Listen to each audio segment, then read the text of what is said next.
Yo, yo, yo, yo. Welcome. It's me. It's me. I'm hosting today. Welcome to Fly Nubian Money, where we help you master your mindset and maximize your money. Today's topic hits so close to home for a lot of people, y'all, especially blended families. Anybody here in a blended family situation? Anybody ever been in a blended family situation? Go ahead and put that in the comments. We're going to talk about a viral video where a woman, y'all, demands that her soon-to-be ex-husband, the stepfather, not even the biological father, continue to pay child support for her kids. He ain't even her biological father, y'all. Is it fair? Is he really responsible after that marriage ends? I want to get into it, but first, we got the queens and the king in the building. Yes. All right, y'all. So we got Dr. Alicia. She is a social work professor and she is a couples coach. So if you need to get it together with your man or your woman, call her because she got all the answers. Okay.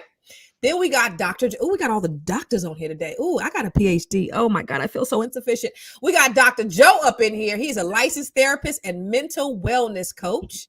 And then we have Dr. Lene Javette. She ain't no what do you call that? Honorary doctorate. She has her PhD and not a public high school diploma, y'all. Dr. Lene Javette is a business coach and a monetization strategist. Y'all. Let's get into it. Well, let's first start off because I don't even want to go into the questions yet. I do want to first start off with this viral video that we're talking about, and I want to get your reactions from it. Do you think it's fair? Let's go. I pay for her daughter that's not mine biologically. Yeah, I took care of her. Okay. 15, and we'll figure this out. You just thrown away 7 years of being in your daughter's life. You're throwing away 7 years. You raised her. This was your idea, not mine. This is your idea, not mine. Was it not your idea to get divorced? We're not getting anywhere. Let's just take 15 minutes to cool off. How you don't want to take care of Charlotte? Yo, you being unprofessional. How you don't want to help me take care of You're Charlotte? very unprofessional. So what am I supposed to tell Charlotte? So what am I supposed to tell her? You just walking out of her life completely. Yes, I am. I'm closing this chapter in my life. You want a divorce? I'm closing the chapter on you and Charlotte. I'm not taking care of either one of y'all. You never wondered why I wanted the divorce? You never asked me why I wanted the divorce. Okay, you got a divorce. You don't think it's something that you did wrong? I ain't do nothing wrong. That's why I'm not taking care of you and Charlotte. I ain't nothing wrong. You just walking away because you probably got a dude or something. I don't know what's going on. If I had a dude, I wouldn't be asking you for no. But check this out. I'm not about to take care of you. Meet somebody else. You know what? It's the entitlement for me. What y'all? It's the idea that she thinks he's supposed to. I feel like it's the audacity. The audacity. Yeah, go, Dr. Lene, speak on that. So here's the thing. Let me say, I hear his hurt and pain. Like he's all up in his energy. He's hurt. I hear his hurt and pain, and he is offended. Right. Let me say that. So some of that probably ties into it. But the reality is this is a stepfather. If you want somebody to take care of your child, have her father take care of her. Right. What the father's dead. We're in jail. It doesn't matter. That's still not this man's responsibility. Now, there are some stepfathers who have stepped into a child's life and have said, you know what, I've been in your life. You are my child. I got you. I'm still show up. I know a few. I got 3 homeboys actually that I can name like off the rip who take care of children that are not theirs. Mm-hmm. So it does happen. Do you have to do it? Is it mandatory? Should you expect it? Hell no. Yeah, that's what I'm saying. What you think, Joe? I feel like, yeah, I agree with Dr. Lene. She's definitely tripping, but also he's tripping a little bit too. I feel like the video is a little loaded. Cutting off financially, that's one thing, but completely cutting off the girl and the role he played in her life. I'm not with that. So what was the standing when they were 6-7 years in and recognizing her as her father, recognizing him as her father, and all of a sudden that cuts off? I'm not with that. What was he doing that entire time? Yeah, but the thing about it is, and I get it because as an adult, how can you disconnect yourself from a child, right? Because it's not about the other person, but he's hurt. I think he's coming from a place of hurt, and honestly, that's not his obligation or responsibility. He doesn't have to. Should he morally? Sure, but does he have to? What do you think, Dr. Alicia?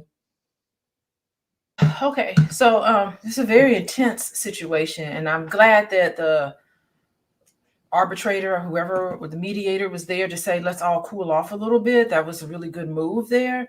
I was not or even aware that there would be a legal financial responsibility of a step parent to the child once that relationship dissolves between the two parents. But I'm looking it up on my phone here, that the courts can consider, if the biological father wasn't involved, that child is considered the child of the marriage. And so even if it's a step parent situation, if that step parent took on the responsibilities as if they were the only parent, then they legally could be responsible for that child. That was the first thing that I was not aware of. But there are some nuances there. So the mom, for whatever reason, she seems to be in a lot of pain because she is saying, you know why I'm asking for a divorce? Don't put it off on me. You're trying to put it off on me like it's my fault that now you have to lay in the bed that you are partly part of that made this bed. So that's the first thing I want to say. And of course, he's upset and hurt by it. So I do think it's great for them to kind of come together when their mind is more clear to talk about an arrangement here. So it does seem as if there's some precedent there. For 7 years, he's been operating as a parent figure. So it seems like he would be responsible. That is really interesting. This is why you have to have a prenuptial agreement, and some of these agreements need to be made when this blended families coming together in this way. And I think this is really sad. I think that not even just financially, but emotionally, there's so much investment in the development of a child. So it definitely makes sense that she would ask for, now that I'm understanding this, that she would ask for support. Yeah, the law says that she's entitled to it. But go to Kendrick. Oh, go ahead, Dr. Lene. I said I doubt she even knew that at the time she asked. I think she's right. She didn't know none of that when she sat down. When she decided to get a divorce, she's like, I'm gonna divorce him and I'm gonna make him pay. I doubt she knew the law. She went and sat with an attorney, and they were like, you know what, we could probably make this work. And you can tell in her entitlement of you gonna be in Charlie's life and not pay. Kendrick Jackson had a comment. That's what I was getting ready to say. Go to Kendrick. She didn't make the real daddy pay for his own kid. Another guy really shouldn't.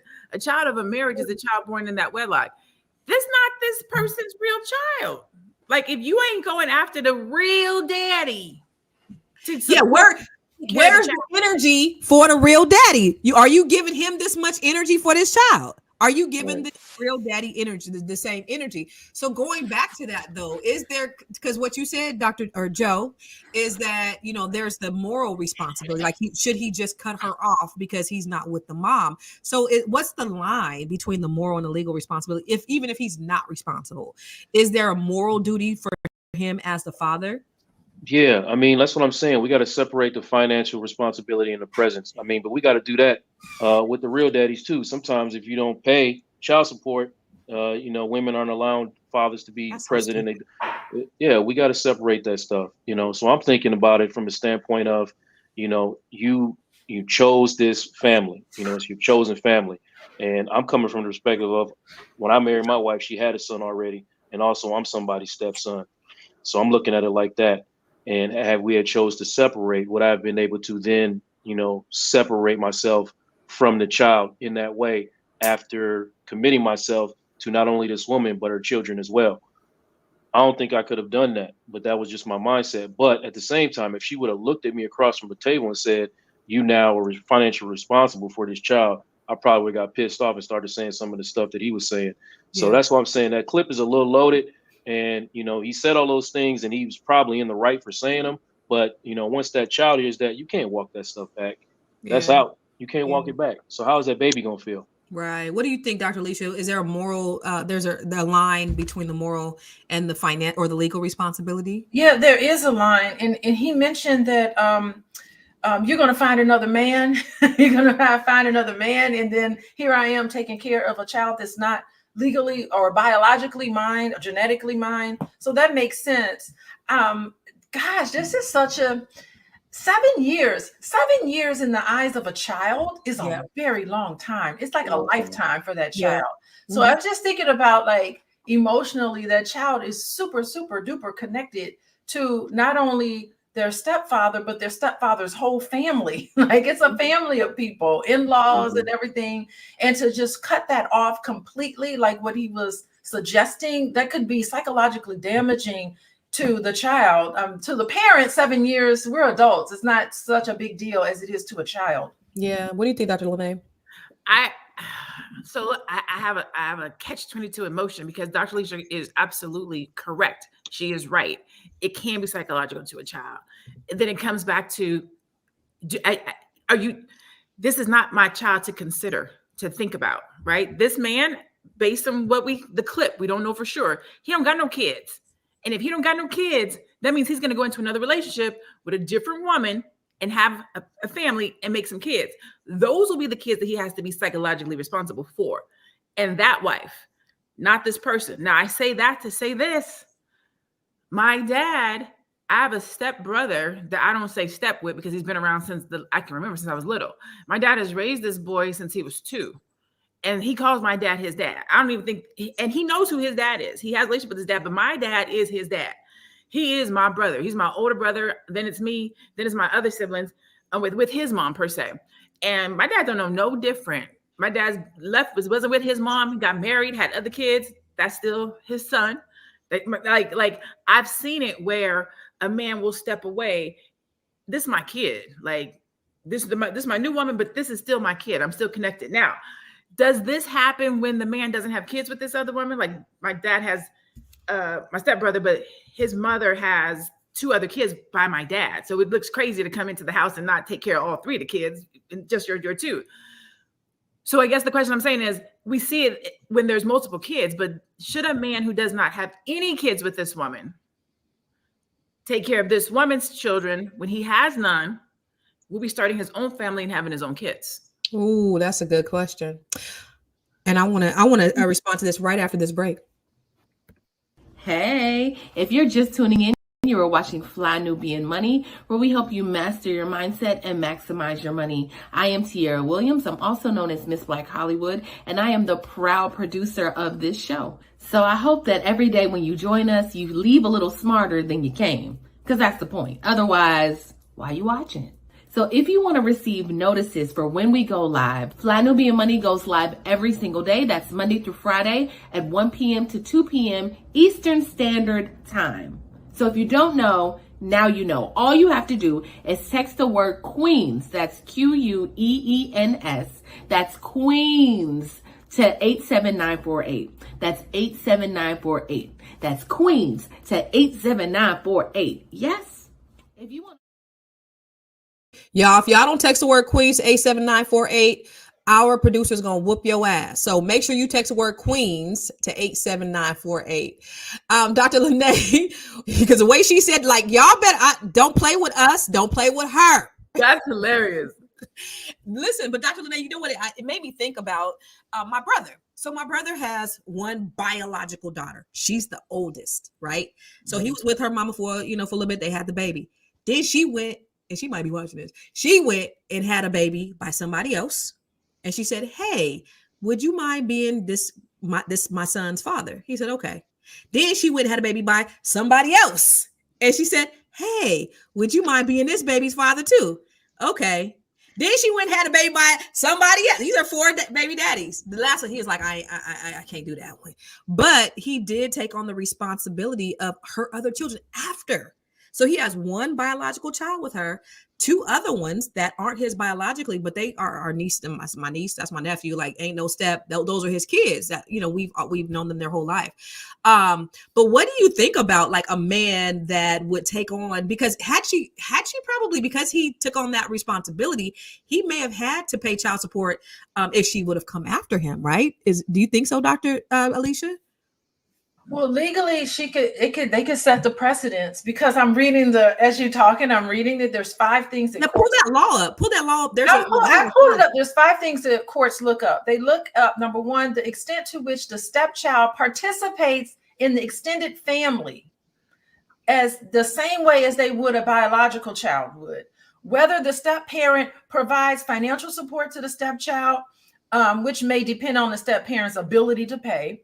Whether the step parent disciplines the stepchild as if they are the parent, whether the step parent demonstrates to others that they are responsible for the child as a parent, and the extent of the stepchild's relationship, if any, with their absent biological parent. So those are the 5 key criteria. So if you are operating in the life of a child as if you are their biological parent, taking on all of the emotional, you're sending them to Christmas time, you're spending Christmas with their family, like you're parading them around as if you are their child, as if you are their parent, then you can have legal responsibility for that child once the marriage dissolves. Is that in all states?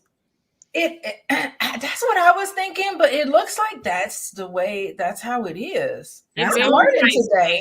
Every state will have some nuance, you think? Yeah, some nuance of it. Somebody in the goddess at Athena, she says that Texas follows that. I think every state may be a little bit different or have some variants of it. And in theory, I get it. You know what I'm saying? In theory, I understand it, but at the same time, in ethically, morally, from a place of responsibility, I think it's crazy. Yeah, but I do. Go ahead. No, go ahead. No, but this is really a really good conversation, because most people didn't know about this law. Who knew that a step parent was really financially responsible for their child? Potentially. Yeah. But Dr. Joe, allegedly. But Dr. Joe, what does that do for a child when they have this parent in their life? Because I'm gonna tell you this. One of my kids said, I would have rather never had to have had my father than to have had my father in my life at one time and then him no longer be there. Right. I would have rather never had a dad than have him be there and be present and to no longer be there. What does that do, Joe, to a child when a step parent comes in, they're raising that child just like their own, and they decide that they just want to, I ain't with your mama no more, so I ain't with you? It potentially creates severe abandonment issues, like in a real way. Here you are. Children don't know any better.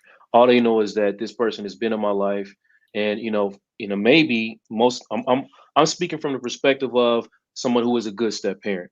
So I'm not even talking about those who are trash, regardless anyway. So if you have been a good step parent, you've been present in this child's life, they know you as a parental figure, and then you abandon them, then what does that do for your psyche? If anybody that you believe is supposed to be there for you, this is your belief, and then they're gone, now you've got these abandonment issues that are going to follow you all the way to your adulthood.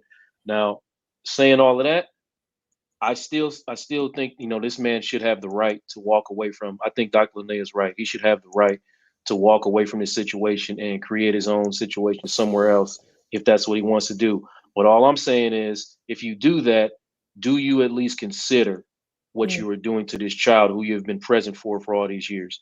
And I feel like you can consider it. Now, you still have the right to move, but you've got to consider that. Yeah, it's option versus obligation. But Dr. Lene, since he said that, like, okay, should should they just suck that shit up? Hey, you knew what you was step's child the whole time. You just gotta suck it up and move on with your life. I mean, what does that really do for a child who has to deal with that? That abandonment. Is it on the mom? Is it the mom's responsibility? It is because I want to say, as a mother, I feel for this child. As a child of a father who was not present, I want to say I feel for this child. But the reality, like being realistic, is that it's not this man's responsibility to take care of this other man's child.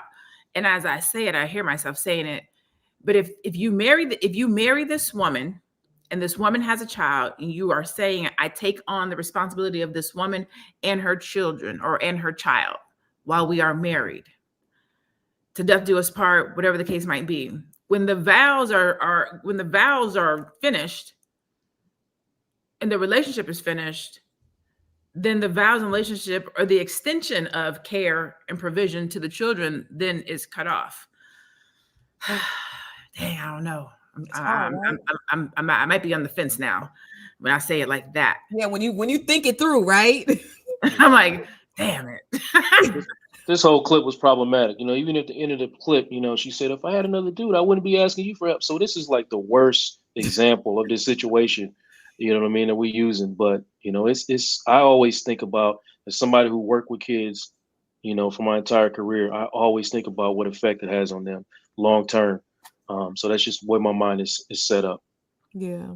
To your point, Dr. Joe, is it the responsibility of that man to think about the psychological impact of that child that does not belong to him? Absolutely not. It's not his responsibility. It's on the mother's responsibility and his actual father's responsibility. It's not on him. All I'm saying is, does he consider? You're saying legally or morally? I'm saying legally and morally. It's not his responsibility to look up. It's that's a internal, personal so decision. You don't even think it's morally? Like when I take this No, I vow, don't. I'm not just taking this vow to you. I'm taking this vow to your whole life, everything that's involved. And yeah, we're no longer together. So children are collateral damage? Yes, that's the choice that those two adults made. World, and that's the choice that when you chose this man to enter your child's life, you had to consider everything. So I do think that morally, financially, he doesn't have any obligation to that child. I'm speaking from me personally. If me and my wife were to go separate ways at any point during my son's upbringing, I would not have done this. I would not have made this move. You know what I mean? But that's me. But I'm not going to look at another man who didn't want to do it and say, you're wrong, bro. But I would, because if you consider, and that's just the moral thing to do. If you consider that child if the child was disrespectful, disobedient, and you didn't have a great relationship, all right, peace, good riddance. But if you developed a relationship and you were their father, how could you walk away as a father? Dr. Alicia, what do you think? Yeah, I just think this man was acting out of anger. He's upset about the fact that his wife was leaving him, and it would have been nice if he acknowledged his part in this. I suspect that he probably does have an emotional connection, not only with his wife, but also with this child. 7 years living with this little girl. I guess it's a little girl that he helped to raise. And those connections and those bonds last even after the relationship dissolves. So I suspect that once he comes and calms down, it would have been nicer to have seen a video recording of when they came back together and had this conversation again after they calmed down. Like to record right at the height of a dispute, to me, is a little suspicious. And then you just taken out of context, you can put little clips here and there, and then you can just kind of promote this chaos. Because remember, there's a promotion of chaos with Black families. Trust me, Hispanic families got chaos, and y'all don't know, white families got all sorts of crazy chaos too. So let's just not say this stuff is just not ascribed to us, right? So I just kind of wonder about that. Like, we didn't see the whole conversation. But is it on? Okay, so the question I wanted to know though, is it on the mother to just suck the shit up for her child and just be like, yeah, it is what it is, and he can walk away? Like, what does that leave for the child? That the abandonment that the child has? Is it? Yeah. Is So it on the mom? Honestly, I really hope the child never sees this video. I hope someone just scrubs it off of there. I hope that the child doesn't see that, because that's not a conversation that really needed to get out. I mean, it's great that we're having this conversation, but for the welfare of the child, by the way, that's what the courts think. When marriages are dissolved, the very first thing that lawyers talk about, that judges care about, is best interest of the child. That comes the children in that marital situation. They care about them first. Parents come second. So I just know that from experience in working with family courts. I worked with family courts for a while, and that's what they care about. So they're going to think about what's in the best interest of the child, and so that would be a decision that all of us need to consider when we're entering into a marriage. The legal responsibility, the emotional responsibility, living 7 years, and then probably then some, because they probably dated before they were married for 7 years. That adds one more reason to why Black men are not going to be getting married. Like, literally, right? They already know. Right? There's one more reason as to why folks not going to be getting married. Are you so if you're saying if I marry you, I now become legally responsible for your children that are not my children? Potentially, yeah. If the biological parent is not in the picture, you could potentially be legally responsible, and that's something to consider. I think that no one gets married thinking that they're going to get divorced. So everyone gets married thinking that it's going to last. And so I think that that's something that you have to take into consideration, because you're not just marrying this person, you're marrying them and their children. Right. You have to be able to, and I have a course on that. I'll be talking about that. But but yeah, I mean, you take all of this in consideration. Love is not enough to get married, you know, so you have to consider all of these other aspects of the legal arrangement, financial responsibilities, emotional investment. It takes a lot of time and energy to connect with a small little being that's not even biologically yours. And it can be a beautiful situation, and often it is. Even after the relationship dissolves, you know, people still have a connection. I still have a connection with my stepmom. You know, my dad's passed away, but I still have a connection with my stepmom. I've known her since I was 8 years old, you know, so I've known her for a long time. So, but she doesn't have any legal responsibility, but we've kept up a relationship. So I think that's important to consider. Yeah, relationships are important. I know when I got a divorce, and we're about to go to break, but a lot of his family reached out to me, and they were like, we just want to make sure that we're still cool, because even though we're not together, I said, listen, our relationship wasn't predicated on my marriage to this person. Like, we good, you know? And so that's what people have to consider. The bigger picture is the relationship of the individuals and not that person. Just because you divorce that person, you don't have to divorce the whole family. It don't got to be a family feud because y'all not together. But I do want to ask you when we come back from break, should fathers who are not biological fathers, who thought they were fathers, should they still have to pay child support? Because legally they do. But let's talk about that after we come back from the break. You want to grow your money and not blow your money, as Constance says, check us out at flynubianmoney.com. There's all kinds of resources, programs, videos, resources. In 2024, there's no reason to be broke when there's information all around us. So get your money right. flynubianmoney.com. All right, who want to take that question on? I love me some Tiara. No. I'll answer that. Hell no. Hell no. It's biological fathers that shouldn't be paying child support, you know, let alone somebody. Yeah, I said that. It's some biological fathers out there that shouldn't be paying child support. And there's some who are and some who should be. Oh, because they're taking care of their kids. Because they're taking care of their child. That's what I'm saying. Yeah. Slap upside the face for saying that. Come on, man. People understand what you're saying. Yeah, you know me better than that, or hopefully by now, to know what I meant. But no, there's some biological fathers that shouldn't be paying child support. So you're saying if they are not even if they thought they were biologically the father, and it turns out that they weren't, they should cease immediately paying for child support. Yes. Hell yeah.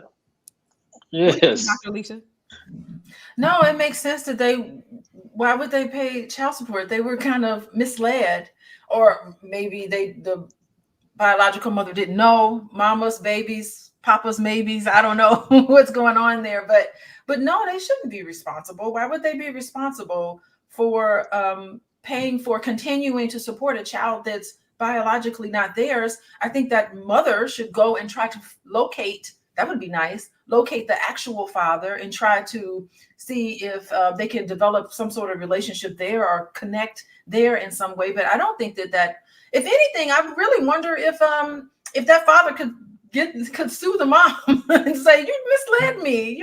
You made me believe that I invested my time and energy into this. I need some compensation for that. It would be really nice. I really think that I really love what I'm seeing in terms of advocacy for fathers' rights and for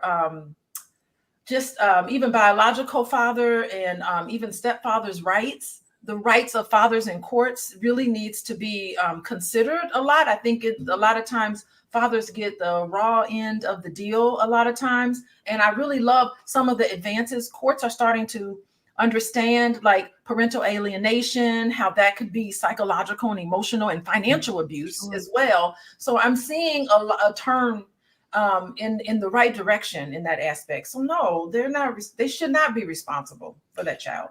Well, Dr. Lene, I'm going to ask you this way. say he wasn't sure, there was a doubt that he was a father, but he decided, you know what, I don't care, I'm going to sign this birth certificate anyway, and it's going to be my baby, and then later it was determined that he really wasn't the father, should he still be paying child support? No, he should not. Should he still be in the child's life and support? Yes. But again, it becomes an option, not an obligation. If you have signed the birth certificate due to the fact that you thought this was your baby, you thought you potentially there might have been some doubts though. So you said, I don't care. Oh, I see what you're saying. You're saying if you already know that this might not be your baby, and you decide I'm gonna still take it on and love it anyway, and then it comes out that it's not. Yeah, no, if you already knew going into the game, you were not misled, you were not led astray, you were not bamboozled, you were not hoodwinked, and you said, you know what, I'm good either way, then you need to be good either way. What do you think, Dr. Joe? Should they be able to change their mind?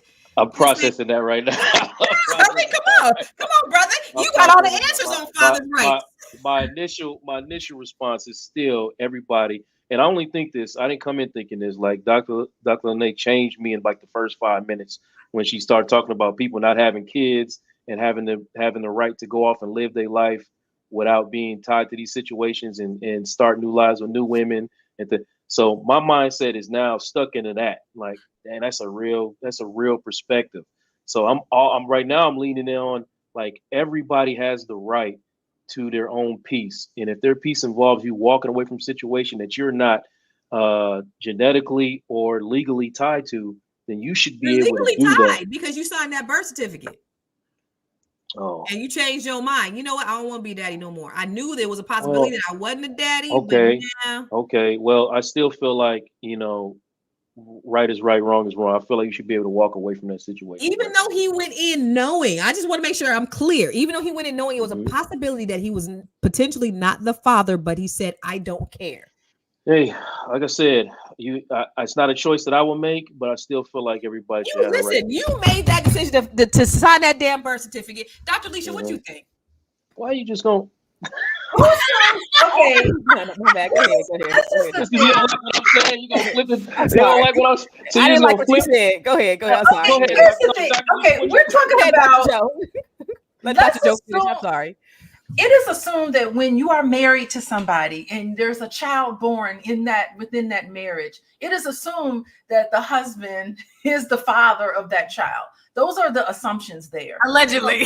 Allegedly. But I mean, it would be that would be something. If that's the word of the day. Wait, that's the word of the day, Gwen. Allegedly. If you have I don't know what husband would have their wife take a DNA test if they thought, unless they had some evidence that maybe that child is not theirs. But I think, gosh, and that's another legal responsibility. Even if your wife has a baby by another man, but you're married to each other, and you signed it, you are responsible. My understanding is that you are responsible for that child. And to have to deal with. Listen, it's messy. In times of love and marriage and children, everything is not straightforward. Things can get really messy and complicated. You don't have to use the courts. The courts are there when nobody can come up with an agreement. Like, no one can sit down. If two adults can't sit down and come up with an arrangement that's comfortable for both of them, then you have to get lawyers and courts involved. So let's just know that courts are there to kind of help out when these family disputes come about, and you need to have another person. So morally, what are you responsible for? Yeah, if you're married to somebody and there's children born. But it's not even if you're married. Say you're with them, maybe you're but you say, I don't care. I'm going to sign this birth certificate anyway. Okay. And I don't care if he's there, if he's mine or not. But then at some point you say, hey, I want a DNA test to see if this is mine. And if it ain't, change your mind about the situation, you want to try to get out. I want to try to get out. Okay, there's an entire TV shows based on paternity court. My mom, I watch that every day. Every day. I do too. Lord, do you really? And it's eye-opening. I mean, you'd be so surprised at how much moms just don't know who the baby who the father of the baby is. It's really fascinating. But I don't know. It's a sticky situation. I really think that family planning and thinking about girl, you don't think about family. These young people like Dr. Alicia's gonna make it all nice and pretty. They don't like thinking about family planning. No, I mean, for real, people need to be educated because it's a child you're bringing into this. And people don't even know the chaos with Dr. Alicia. Right. These people are more they having a kid with this dude. You're bringing a child into chaos.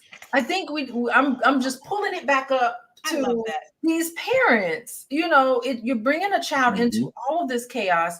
It has a psychological effect on that child. Children need happy, stable families that they need to, and it doesn't matter the family. Everyone thinks that family structure is the most important thing. And what's most important for children is stability, safety, and a loving family environment, not a bunch of chaos and craziness and abuse and emotional abuse and psychological abuse and having their parents fighting back and forth. Children deserve to be in stable families, whatever that takes. Let me ask you a question though. What percentage of Black folks do you think is really doing family planning? Thank you. They need to. How about we're right now talking about this? We're right now talking about this. We're raising awareness, Fly Nubian Money, raising awareness about how important it is to have these situations. Do you want to be in a situation like that video? You don't want to be there. Nobody wants to be. That wasn't a great day. That was a very uncomfortable situation that they put themselves in. Yeah. What happened between? I want to know what happened between them two, because your cousin, you know what you did, Lene, your cousin them. She said to him, "You know what you did to make me file for divorce." No, that's not what she said. She said, "You never asked." Let's play the clip. Let's play the clip again. Let's talk about that part. You never asked why. So for the people who are just coming in, we are talking about a viral clip of a couple who were going through a divorce. The husband, the wife was asking the husband to pay child support. She wants him to pay child support, even though they are no longer together. They're going through a divorce. Let's play the clip. I said I pay for her daughter that's not mine biologically. Yeah, I took care of her. Okay. 15, and we'll figure this out. You just thrown away 7 years of being in your daughter's life. You're throwing away 7 years. Raised her. This was your idea, not mine. This is your idea, not mine. Was it not your idea to get divorced? We're not getting anywhere. Let's just take 15 minutes to cool off. How you don't want to take care of Charlotte? Yo, you being unprofessional. How you don't want to help me take care of Charlotte? You're very unprofessional. So what I'm supposed to tell Charlotte? So what I'm supposed to tell her? You just walking out of her life completely. Yes, I am. I'm closing this chapter in my life.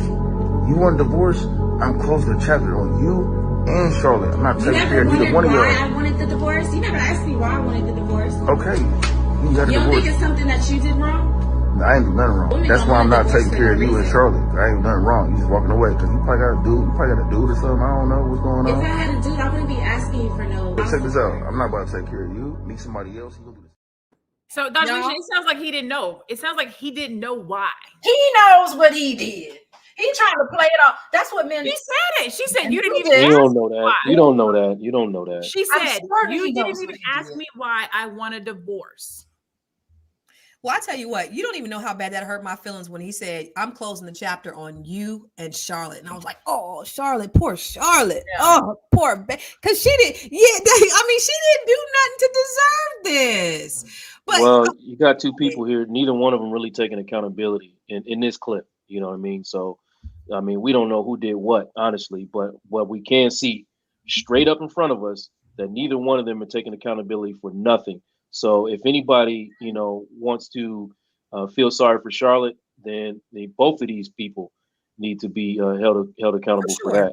For sure. Absolutely. Yeah, just like that. They said, had the same energy for the daddy. Where the daddy at? But you don't know that circumstance either. Dad could be dead or in jail, and that man might have said, "Listen, what's yours is mine. This is ours. We gonna thug this shit out for the rest of our lives." And you would think that people would have that moral compass to do that just because they're loving human beings. But you're right, it is not their responsibility, y'all. But we're gonna go to a commercial. We're gonna come back and talk more about this. Fly Nubian Money is now on Spotify. Yes, yes, yes. We are on Spotify. So if you can't watch us, you can listen to us. All you have to do is search Fly Nubian Money and we will appear. All of our episodes. Make sure that you leave a 5-star rating and reviews so other people that come along and are looking for a good show to watch, they'll follow us too. If you are interested in being on Fly Nubian Money, sorry, I don't have any spaces. I'm just playing. If you are interested in being a queen or a king on Fly Nubian Money for the day, please reach out to me. I'm at info@realvirtual.net. That's info@realvirtual.net.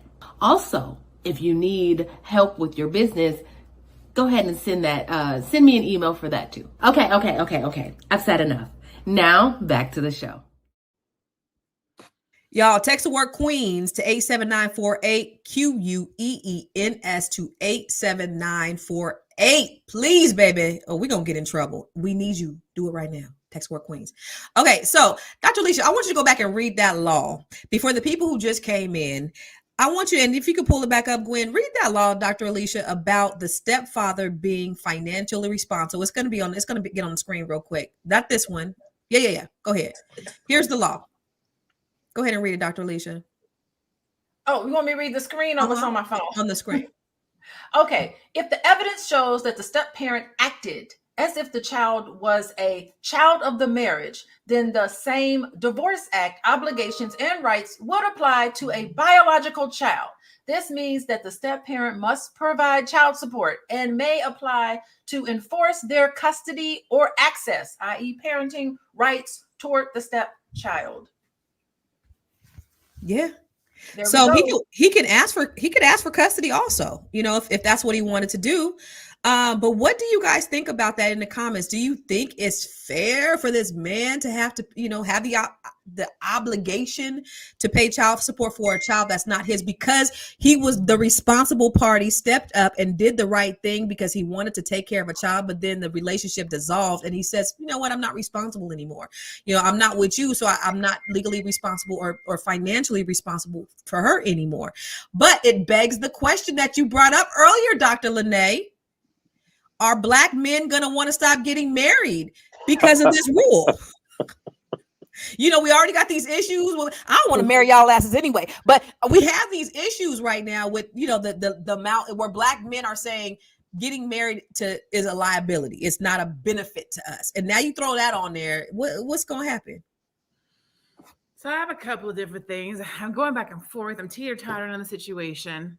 I think that a stepfather or step-parent, and I have a plot twist too. I got a plot twist for us. But I think that it should not be something that is legally enforced, meaning you are forcing the stepdad to have to take care. If they show up and they want to and they do, cool. But it shouldn't be court mandated and ordained that this stepfather shows up and the real father does not.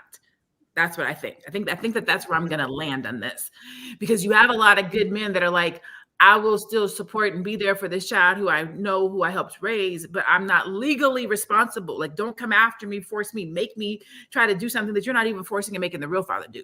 That part. But I will honor the relationship that I have with this child. I think that is where I think I might fall. Let it be up to that man. Divorce is already traumatizing. You already have all these emotions, and we can hear it and see it between these two people. It's rolling down to the child. Had this divorce maybe not been a shock, I don't know if the specifics are, because we're only getting a clip, but to Dr. Lucia's point, if they were calmer and they weren't both operating in hurt, maybe there could have been some type of better negotiation about how we go forward with Charlotte. I know this is not your child. I know that this is not your responsibility, but due to the fact that you've had 7 years in her lives, I would really appreciate it if we can keep moving forward and have you be in her lives. I don't necessarily think we have to do it through the courts. It doesn't have to be child support, but if you could just show up for her and maybe have my back and support me and help me when I need it. Maybe something along those lines, opposed to you. That's a mature thing, right? Yeah, maybe that. Because there are a lot of good Black men that still will show up and support. But to take the court thing, and you don't have, where's Charlotte Daddy at? That's what I want to know. But okay, so but the question then I'd still make the question: is it going to prevent Black men from wanting to marry? It could. Because they already got a million excuses of why they don't want to marry. It's not to our benefit. We don't benefit. It's a negative for us. That's now fake you throw that news. on top of I it. want to say that's fake because the Fake news. reality, we're talking about what's played up versus the reality. The reality is married men make more money. Married men experience greater health, physical health, mental health. They live longer. Married men have better sex lives than non-married men. There is a bias positively skewed to married men. And these are not anything I'm making up. Y'all can look it up. These are facts about marriage. So you need to beg the question in your mind, given this information, why are we seeing this promotion that marriage is such a horrible thing for men? Why are we seeing this promoted? That's a bigger question that we need to kind of consider, because marriage benefits men, but we see a lot of rhetoric where marriage is a scary, awful thing for men, but it really, in reality, it really is not. We need more Black men speaking up, more married Black men speaking up I have my about plot that. twist. Go ahead. Oh yeah, what's your plot twist, girl? What's your plot twist? So we're talking about a stepdad. Yeah. What if it's a stepmom? Okay. Wait. What if there is Run a that mother? Yeah. What if Yeah, Constance. Run that back. Run it back. Run it back. You heard her. Run it back. Yeah. Run it back. Okay, Let me explain this. Joe, yeah, You Constance. puffed up real big, Joe. What you trying to say? What you trying to do? What you want? You can We hear. good? We good? We good? I think that's interesting to consider, because whoever's the custodial parent, right? Typically, it's the mother that's the custodial parent. But if the father is a custodial parent and the father's married, then yeah, I guess you could make that entire claim as well, that the mother is responsible for the child. You could definitely make nobody's going to do it though. It's going to be like, go girl, get away from that. Joe, I can't believe you sacrificed so much for that. Joe, I could put my life and $1,000 on the fact that more women will step up than men. Period. Yeah, women are maternal. We are nurturers. We're going to take care of children. Like, we don't just abandon or walk away. That's just the nature of a woman. Yeah. So don't we're not gonna, ain't nobody gonna say yes, girl. Let me tell you why. Unless they some ghetto trash. Because those kids, a lot of the times, are gonna come with a whole nother woman, right? And you're gonna have to deal with all of that too. So I don't necessarily know if I agree with that. But you know, you're right about the nurturing part, but I don't know about that. Wait, though, Judah Lyon said, I stopped trying to marry y'all a long time ago. And then Dawn said, that's okay. You leave us alone. You keep going out there and breaking the law. I'm like, y'all in here. Judah Lyon, no law, stay single, keep breaking the law. Y'all in here clouded. Y'all ain't got shots fired all up in the comment section. But let me tell you what I experienced though, in doing couples counseling, sometimes with couples who are not married yet or getting ready to go into that chapter. When you start introducing conversations like this, the ones that make them uncomfortable, they really get tight, because they're so hyper focused on planning the engagement, planning the wedding, that they don't even think about actually planning the marriage. Yeah. So when that stuff starts happening, you start talking about, literally pulling questions out, and they're like, what do y'all think about finances? What do y'all conversation about raising children? And all those conflicts arise. And you mean tell me y'all ain't had them conversations yet? They ain't had them yet. They run. Conversations? They run. I might not see those clients again after even approaching those situations, because they are so uncomfortable with anything derailing the wedding. They're so hyper-focused on the wedding. They're not even thinking about the marriage. Oh, God. We need to have more conversations about this then, because too many people have the wrong idea about marriage, and they're going in thinking the wrong thing. If they ain't have basic conversation about children, about financing, about where y'all gonna live, y'all just having sex and planning weddings, that's it. So I said that to say, if you start introducing stuff like this, now I want you to start thinking about let's talk about your plan as a step parent. All right. Mm-hmm. I'm out of here. God dang. What we're talking about is boundaries. You know, you have to have, when you have a blended family, which, by the way, 40% of Americans have a blended Let's put those situation. Or a statistics. blended- We got the statistics around that. I think we got 17% of Hispanics. Only 1 in 6 kids live in blended families. So 17% Hispanic, 17% Black, 16% total, 15% white. Asians are staying together, huh?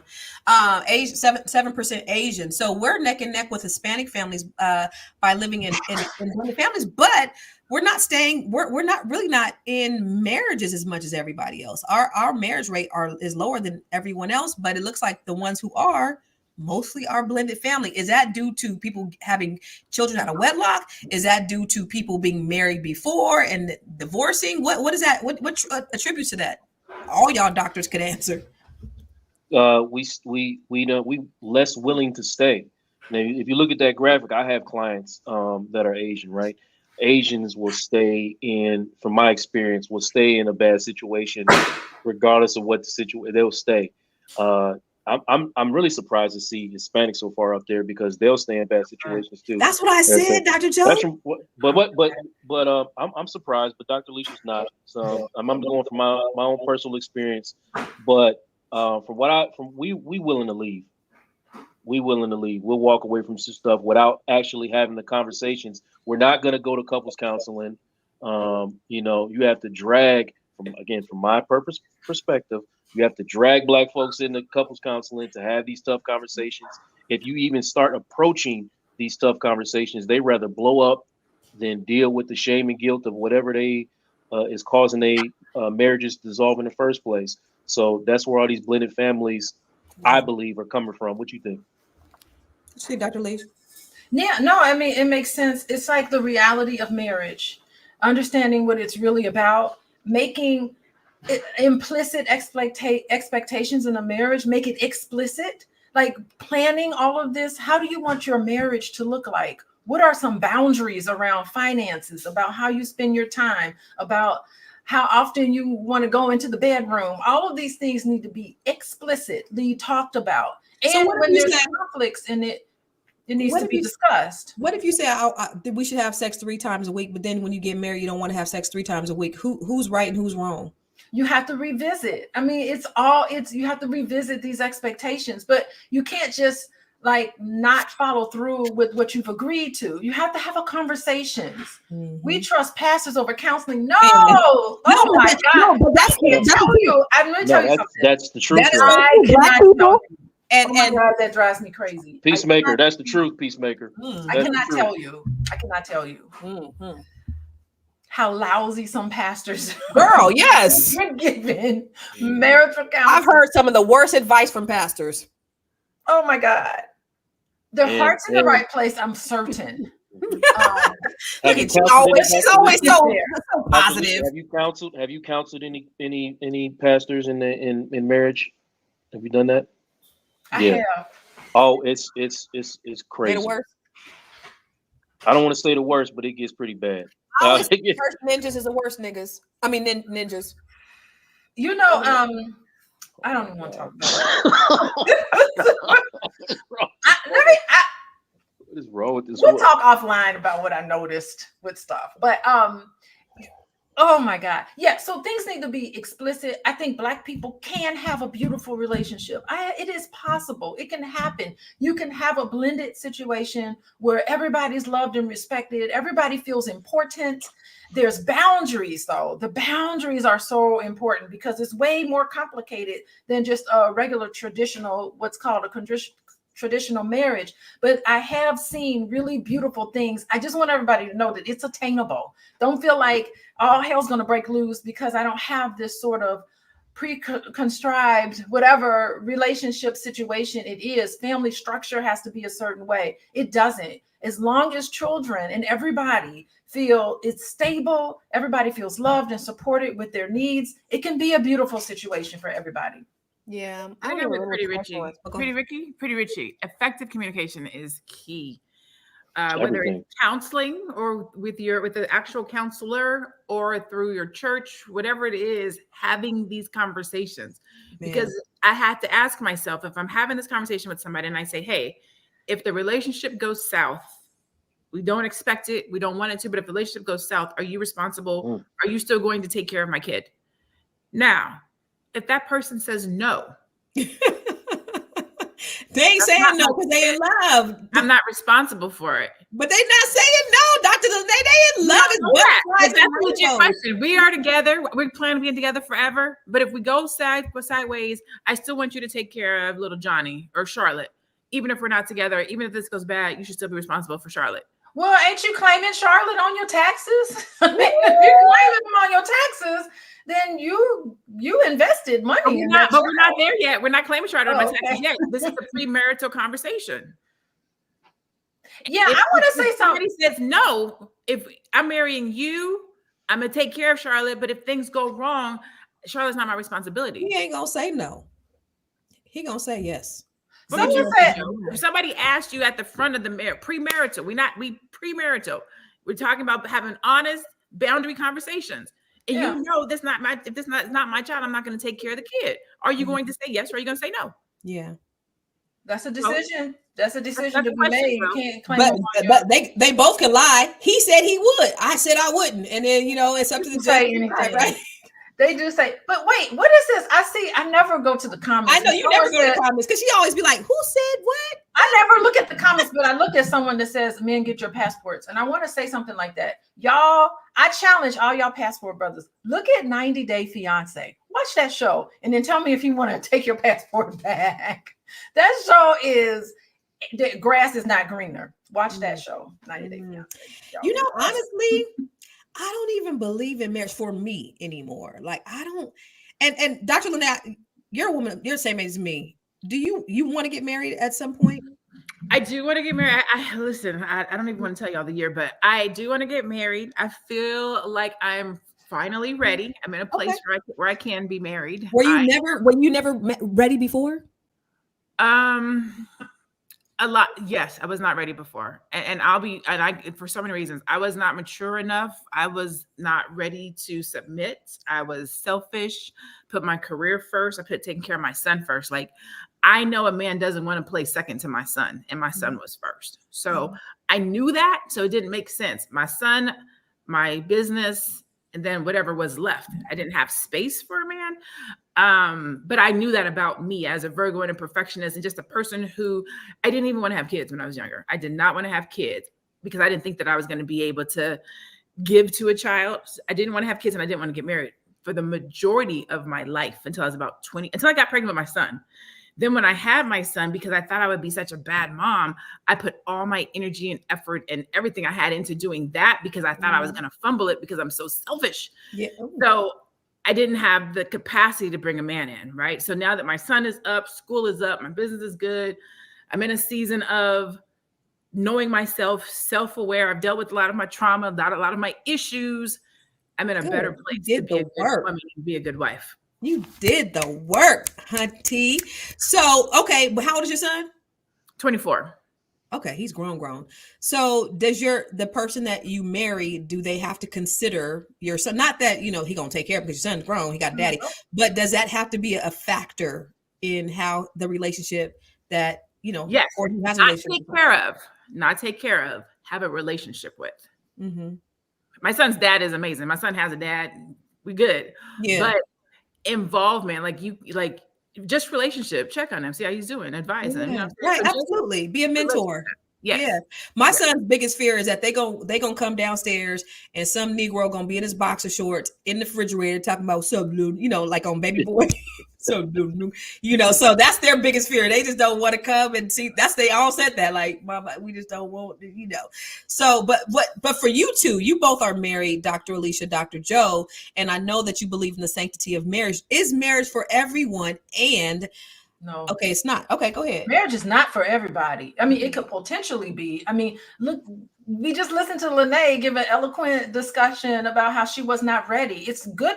It's better to know that you're not ready than to not know that you ain't ready and then, make somebody else's life miserable when you're not ready. Definitely selfishness. I'm glad that you can acknowledge that in yourself. Selfishness is, you cannot be married and be selfish. That would be very difficult to do. And so she's taking on the role of a parent, and she doesn't have any room in her life for a relationship. And she wants to make sure that she's doing it properly. And she wants to focus her time and energy on being a mother, developing herself as a mother. And that's okay. There's nothing wrong with that. And that's a lot for people. So that's really good to, to see yourself in that way. Oh, goodness. Okay. Very nice to see yourself in that way. So people need to be, then you have the self-awareness for marriage. What's going on with the screen? They got me up here. So so the second part of that question, I know that you have a blended family, and I know it was important for your husband to have a relationship with your children. I see how he has taken them on as his children. But if they were adults and, you were single and you got married to someone and they had adult children, would that be also important? You can put us all back. Would that also be important for him to have a relationship with your children? Is that the type of relationship would change? Are you talking to me? Yeah, the type of relationship would change. It's a different relationship because they live here versus somebody who's grown and gone. That's a different type of a relationship. But yeah, it's a relationship. You're marrying that person and their family, and why not invite them in? Sometimes when we be like, mama, it's mama time. I didn't raise these kids and, F these kids. It's about me. You do have those really selfish women who can care less if this man comes in their life and messes with their kids or not. It's about them at this point. And I don't understand it, but you do see that sometimes. I mean, again, boundaries need to be talked about. Like, I'm a mama. I feel like I need my time. I need my time all the time as a mama. And, different households have different rules. What are the rules when people are here, in one household versus the rules when they're in another household? It's respecting those boundaries. Again, a lot of it is about boundary violations. How to spend your time. How do you spend holidays? How do you spend your money? How do you spend your resources, emotional, psychological resources? All of those things need to be talked about explicitly. When you're getting married to somebody, having different scenarios play out, making sure everything is stable, no random kids popping up here and there. You need to establish that those boundaries have to be established. Well, that goes back to the whole conversation. If you have a step parent who becomes legally, allegedly responsible for this stepchild, allegedly, right? And if I'm paying for this child, then I should be able to see this child who is not my child. I go and get married. I get a new wife, and I'm taking care of a child who is not my child, who is in my home, who is not my child, with my wife, who I have children with. What psychological damage is now done to this child? Wait. I need you to say that one more time. Say that one time. So I am a step parent who is now legally responsible for a child that does not belong to me. Okay. I go into a new relationship. I get married, and I have children. And I'm still legally responsible to take care of this child that does not belong to me and bring this child into my home that does not belong to me with my wife and children who do belong to me. What kind of psychological damage is happening to this child now? Also, because this is not my child, I'm a step parent. The parent who is biologically the child has, quote unquote, allegedly the final say, the most say, because that parent is the parent. So now I'm taking care of a child who I don't really have a say so in because I'm a step parent who's now married to a new parent or a new person with my own kids. And you're trying to tell me what to do in my own house with a kid that's not even mine. Like, it just gets so complicated. It does. But what do we talk about is that because there's some nuances there that I read earlier. It says they consider whether the step parent disciplines the stepchild as if they're parents. So you do have say so. Yeah, that's a requirement in order for you to be able to. That's what the law says. Look at these relevant factors. It's a requirement. But that means it's something that they put out there. But I'm thinking on that, if I take on this child and bring him in my house and I'm not acting as a step parent, I'm acting as his parent. So therefore he's going to be treated the way the rest of my children are. And there should not be any issues because we're not saying no step. If I'm taking him on. You do it. What if you are a step? We're talking about somebody who's being forced to do it by the law. Shit. Oh, because if they got to pay, that they got shut up. Legally, remember? So if you take the person to court, I don't want to take care of the kid. This is not my kid. But so now you got to have custody too. God. According to You this can law, claim them on your taxes. You claim them on your taxes. So you don't want to have them no more. So So now you you got to are bring them to your house and you don't even want them. Why would they go if you don't even want them? That's crazy. because the law says. So it legally, if Girl. we're going the law route, if the law says you're the step parent, you took care of them, you disciplined it, you're legally responsible. You have to do X, Y, and Z. You didn't go down a whole rabbit hole. Well, I mean, you claim them on your taxes. You have the Social Security. Look, Joe got a headache. Go ahead. That's if you claim on your taxes, the mama's probably you can claiming pick them them on up the in taxes. school. I mean, you Mom is carry the on parent. the responsibilities. I mean, listen, I think all of these things need to be talked about and negotiated. All of these things need to be discussed. But Moving on to a that's new why we relationship. got to have more of these conversations, Dr. Alicia, because we really are not doing premarital counseling. We are really not doing premarital planning. Like when you said that, it's like, what? These people having sex with people they don't even know, having babies with people they don't even know. To talk about premarital planning, like what? That is so foreign in our community. Joe, I'm gonna ask you this, and then we could go to final thoughts. Would you marry a woman that you didn't have a relationship with their children? No, Why? I wouldn't do that to myself. First of all, I don't think that's fair to her. I don't think that's, first of all, what type of woman is that would want me to marry her without having a relationship with her children? Even if her kids were grown. Oh, if her kids are grown? Yeah. I'm still not doing that. Because I'm like, what is her? I don't understand. Like, how do you not have a relationship? Does she have a relationship with her children? Because if she has a relationship with her children, then I probably should too. Now, however, I'm not going to force those kids to have a relationship with me if they're grown. If they don't want to, then. But I'll put it to you like this: I'm not going to be the reason why we don't have a relationship. Okay, so if they don't want to have a relationship with me, that's fine. I mean, I can deal with that. But it would be very uncomfortable, and I don't know if I would enter into a situation where that's always going to be an issue. I don't care what's going on. That's always going to be an issue. Absolutely. Period. For her, for me, for them. And I'm gonna let y'all go, but that also brings me to a conversation that I have, just being a single woman and thinking about my children and then going into other relationships with people with children. It's always the responsibility of the adult. I hear women a lot of times that will say, well, this little girl, she bad. She don't want to have a relationship with me. So F her, I'm with the daddy. I don't care about her. But it's like, and well, she was disrespectful or she didn't respond to me. But I feel like, to me, it's on me as the woman, because I am a woman, to continue to try to have a relationship and cultivate a relationship with that child. Yeah, they might have gone through some trauma. Yeah, the mama might be, in it and making her be disrespectful or whatever. But as the woman, I should try. I'm not going to reject her as a child because I'm a woman. I'm the responsible adult. What do you guys think about that? Because I see that very often. Women say, not having relationships with these girls, especially, but they want to have relationships with their daddies. I think that as a woman, to your point, a real woman is going to step in and try to cultivate, like to your nurture, cultivate, whatever the case might be. I don't understand that other thinking though. But it's out there, y'all. Operate from hurt. I always say that people always wonder, how do you and your son's father get along so well? And this is my reality for everybody. When two people part ways and both people know that this is the best thing, this person's not losing anything. This person's not losing anything. I wish you well. I wish you the best. We can go our separate ways and we can be cool. I'm gonna cultivate the relationship. I moved to Atlanta so we could co-parent. Like, we're gonna do everything that we can do to make this work because I have your best interest and you have mine. Like, let's do it. When somebody in the relationships feels like they have been hurt, we saw it in that video. He felt hurt, right? He felt like something had happened to him, and she felt like, I'm allegedly, you deserve what's happening to you because you did something and you don't even know what it is, whatever. But there's hurt.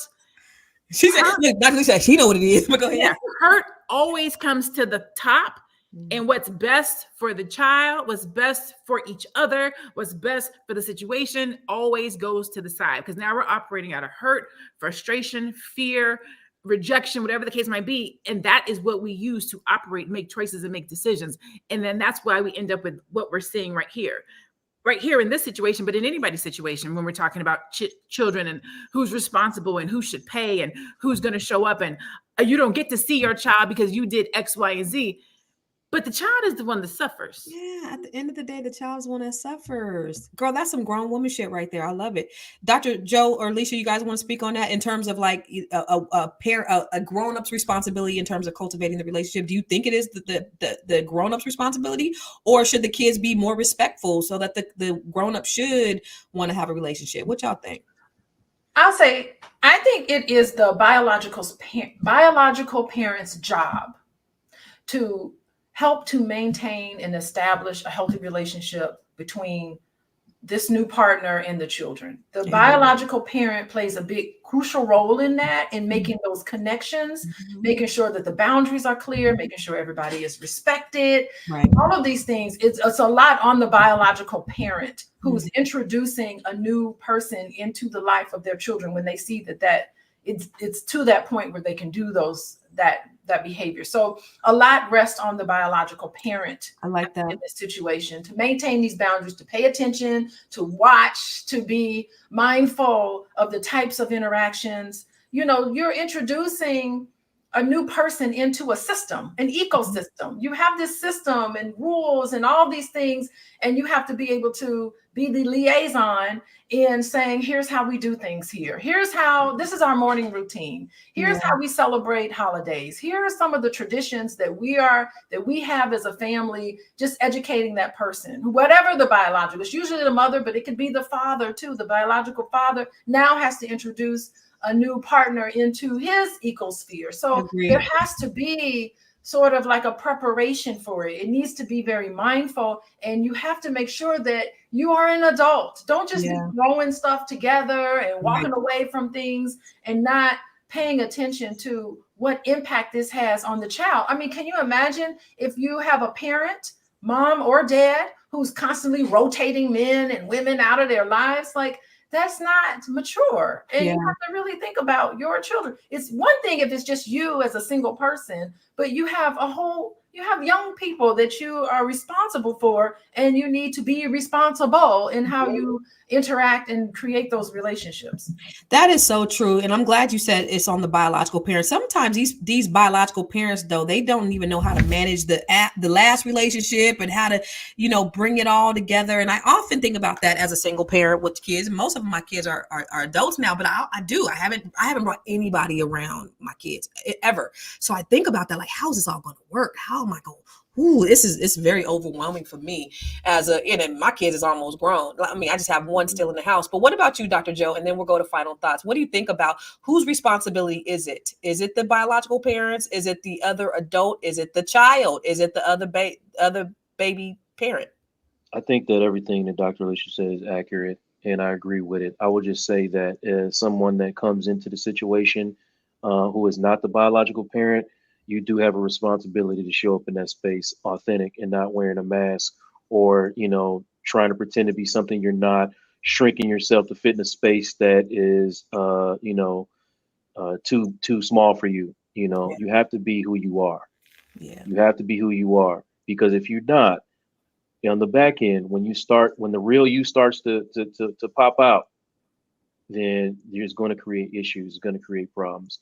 So you do have a responsibility. You do have some responsibility, because, like Dr. Alicia said, it is an ecosystem, and you have to know and play your role inside of the ecosystem, or the entire thing breaks down. Yeah, I kind of like you, Dr. Joe. You might keep you around for a little bit. Yeah. I'm good at some stuff. A couple things. Since you just last spoke, won't you give us your final thoughts and where they can find you? My final thought is this. We have to get to a space where we normalize planning for these situations. We have to have these conversations early. We have to keep revisiting these conversations. We have to be proactive and not reactive when we're talking about what our relationships are going to look like. And if we do that, we won't be so surprised on the back end when situations arise, because we've all come into this space kind of with our boundaries set, or with the safety to change our boundaries when we need to change our boundaries. So have these conversations early. Don't get so hyper focused on planning the weddings and the engagements and the gender reveals and all this other stuff that you forget to plan for a marriage and a life as a husband, wife, father, mother, stepmother, stepfather, whatever it may be. So, and you can find me on Instagram at jcorley80. You can hit my website at realuconsulting.com and let's talk. Let's talk. He be handling it, y'all. All right, Dr. Alicia, what about you? I got a course on this. Go to thedramafreefamily.com. Let's go. Dr. Boyce and I did an entire course on this, how blended families come together, the beautiful way in which you can kind of overcome some of these topics. There's a workbook involved, there's videos, there's everything. So go to thedramafreefamily.com, get that class, get that workbook, dig into these.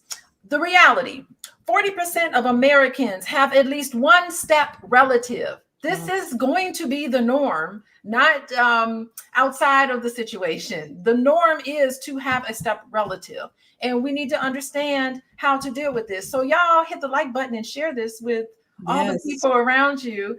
And it was fun talking about this today. I love it. Thank you, Dr. Alicia. All right, we're going to wrap it up with the last doctor. Gwen, you can take her off the screen now. Sleep at the wheel. Listen, y'all over time. Listen. I know, right? She said, I'm gone. Somebody else can do it. Somebody else run the board. I'll be quick. I'll be short. I'm just going to go back to literally everything that we've already said here today. Communication is key. Boundaries is key. Not even boundaries. Communication. Understanding saying what you would like, what you expect, but also listening for what the other person needs and what they want. So that if this person comes into your ecosystem, they know how to play their role, but also how to be incorporated and have their authenticity, rights, rules, beliefs integrated into the ecosystem so that you can actually have a blend. I think that the situation that we're talking about right now, there wasn't a full blend, because a real blend means you can't see where the beginning and the end is. We're one. So if we separate, I'm still going to be there to take care of the child. That's we're blended. What's yours is mine. What's mine is yours. When we go to separate things, the blend should still be there. I still got you. You still got me. We're just going to go our separate ways. So effective communication, open, honest, deep, thorough communication can help with a lot of those things. And so I'll leave it at that. I'm Dr. Lene Javette. I'm a business coach and monetization strategist. I work with Black entrepreneurs to make sure that you make money and that you are profitable and that you don't fall to the stereotypes that are out there in the world. Wow. You know what? I love having these conversations because I don't know, y'all. And they're very interesting to me because relationships are so complicated. I mean, I was married 132 years. I keep telling y'all I look young for my age, but I was married a very long time. So just stepping out there and seeing all of the nuances and the complexities of blended families and relationships is scary. It's really scary. That's why I'm like, I don't know if I really believe in marriage. For me, the C word, the commitment is also very scary for me. So I'm just, I'm so glad that I get to hang out with all these really, really, really smart doctors. We got 3 smart doctors on the panel, and I get to just absorb all their knowledge and all their game because I am confused as shit. I don't know who's supposed to be responsible for what or who's supposed to be doing what. I'm confused, but I'm just letting go and letting God. That's the only thing I can do. So where can you find me? Everywhere. I am Constance Carter. But listen, as we head out here, y'all, I want to thank you guys for joining us. I want to thank you for joining the Fly Nubian Money. We are here 5 days a week. I'm here Tuesday, Wednesday, and Thursday. Dr. Lene and Dr. Alicia are here Tuesdays and Thursdays. And then Dr. Joe, what days are you here? I'm showing up on Fridays. On Fridays, but sometimes he is special guest on a Tuesday, a Wednesday, and Thursday, and a Monday, right? I'll pop on that after dark too. With Oh shoot. So we're here 5 days a week, same time, same back channel. But if you want to get notified, please, or Tiara gonna whoop us. I need you to text the word Queens to 87948. That's QUEENS to 87948. And if you want to know how to grow your money and not blow your money, because if you blow your money, it ain't a damn thing funny, go to flynubianmoney.com. And then remember, we are on Spotify. Okay, so if you can't watch us, look at, ain't we cute? Ain't we cute? Dr. Lene with her braids over, ain't she? Don't I know you want to see us? Look at Dr. Alicia and Dr. Joe. Okay, you ain't hat fishing today. So aren't we all good looking? I know you want to see us, but sometimes you just want to hear us on Spotify. Go to Spotify and search for Fly Nubian Money. And we're going to be right there too every day of the week. So we thank you for joining us. We're going to be here tomorrow, same time, same bat channel. So we appreciate you. Thank you, guys, ladies, and gentlemen. This was a great dialogue. Y'all got me even more confused than I was when I came on here. Right?